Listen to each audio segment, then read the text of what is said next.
Hey everybody, my name is Dan Upton, and I own a ton of Green Lantern stuff. I like Green Lantern a lot. Not just Hal Jordan, not just Kyle Rayner, two of my favorites, but some of my favorite Green Lanterns. In fact, some of the best Green Lanterns are ones that aren't even from planet Earth. So, who are the greatest alien Green Lanterns? Well, we'll get to this guy. I'm Dan Upton. Welcome to the Doomcast. Start with Gnort. Well, bully for you. You're a dipshit-ass honey badger looking Disney Fozzie Bear ripoff, and you got a ring. You ever wonder what would happen if you gave Livewire from a Goofy movie a Green Lantern ring? Gnort is it. You can find out if you read Keith Giffen's Justice League International. Usually he's just comic relief, and he hangs with Martian Manhunter, Guy Gardner, and other associated acts. Chip is the next one. He's not a squirrel exactly, but he's not a squirrel. He's from a planet called Chlebin, and he uses his ring to defend the planet from a dictator named Ubix.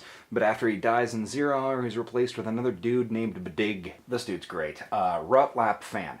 What happens to Green Lantern's light if you ain't got no eyes? Well, it turns out if you're a Rutlap fan and you live on a planet of sound just like the Pixies, you get a groovy F-sharp bell that does basically the same thing as a Green Lantern ring, I guess.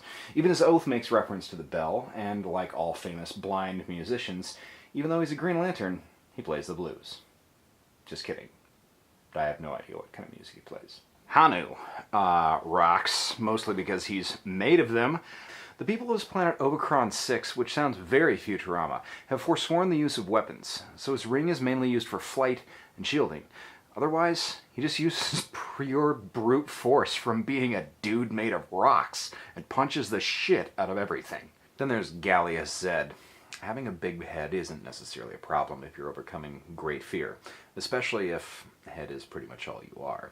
From the planet Noxag, Gallius Zed is the Green Lantern of Sector 1123, and later became a member of the Dark Stars. After he was killed by fatality, Kundif Kood, another of his race, became the Green Lantern of his sector. And there's Tomar Ray and Tomar 2. The Zedarian people look sort of like humanoid lizards with beaks and like a savage dragon frill thing. But their people revere and respect the Green Lantern Corps a lot. Tomar Ray, who died in the line of duty, passed his ring to his son, Tomar 2, who recently murdered a member of the Sinestro Corps during a truce. As a result, after being stripped of his rank, his legacy ring was passed down to another of his race. Who is she? It remains to be seen.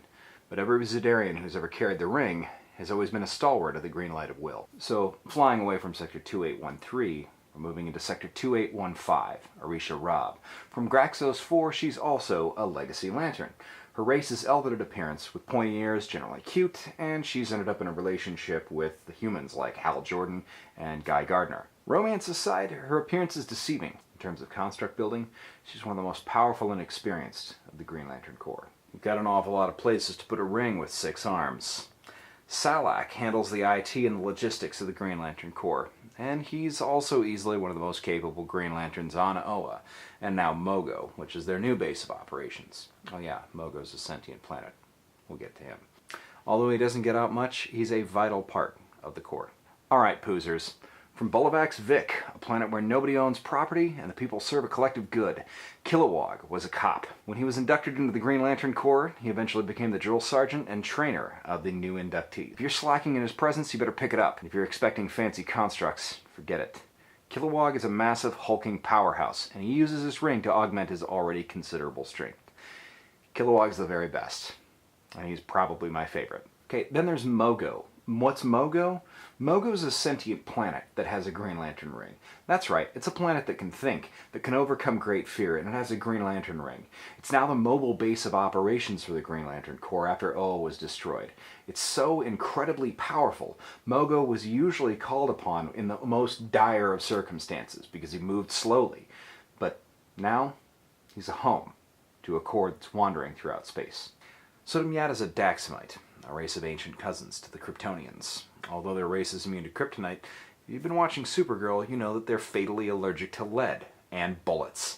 But when his home planet is conquered by the Sinestro Corps, as Ion, the living embodiment of will, he sacrifices his life to turn their red sun yellow, transforming his entire world into a planet of supermen who overthrow their Sinestro Corps captors.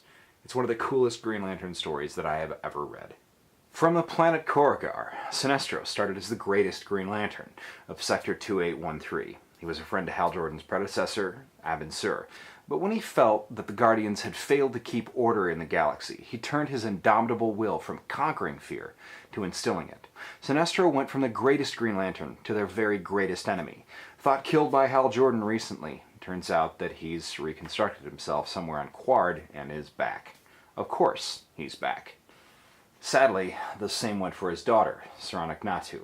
A skilled Korrigarian surgeon, she became an incredible Green Lantern, and she ended up falling in love with Kyle Rayner, one of the greatest human Green Lanterns. But when part of the Green Lantern Corps vanished, she joined her father, Sinestro, in the Green Lantern Corps, taking it over after he was defeated by Hal Jordan, but after discovering that Kyle had hidden the existence of a child of theirs, who came back from the future, who Kyle Rayner had killed, she understandably lost her shit, cut a Sinestro Corps sigil into Kyle's chest, and then swore eternal vengeance on him and the Green Lantern Corps, and left. So, there you have it. Among the greatest Green Lanterns, there's more than a few humans, but there's way, way more aliens. Incredible heroism and tragic turns aren't reserved solely for Hal Jordan. Thanks everybody for watching. Keep reading Green Lantern. We'll see you next week on the Doomcast.